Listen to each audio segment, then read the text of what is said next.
তাদের বক্তব্য তারা একটু ডিএ বাকি নেই।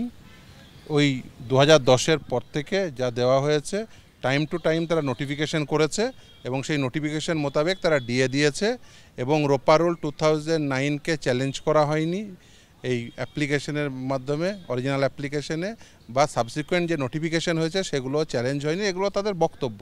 আমাদের বক্তব্য খুব পরিষ্কার, যদিও আমরা আগামীকাল বলবো যে আমরাও বলছি রোপা রুল 2009 মোতাবেক দিয়ে দেওয়া হোক।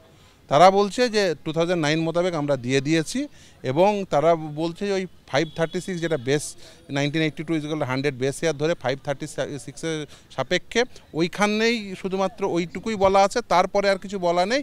তাই ওই টাইম টু টাইম যে নোটিফিকেশান অনুযায়ী দেওয়া হয়েছে সেটা একেবারেই রাজ্যের যে ফাইন্যান্সিয়াল ক্যাপাসিটি সেই অনুযায়ী দিয়েছে। রাজ্যকে কখনোই কেউ কম্পেল করতে পারে না ঋণ নেওয়ার জন্য। সেটা স্টেটের পক্ষ থেকে আজকে বলা হয়েছে যে যে ঋণ নেওয়াটা সম্পূর্ণভাবে রাজ্যের নিজস্ব ডোমেন, রাজ্যের আরও অনেক খরচা আছে।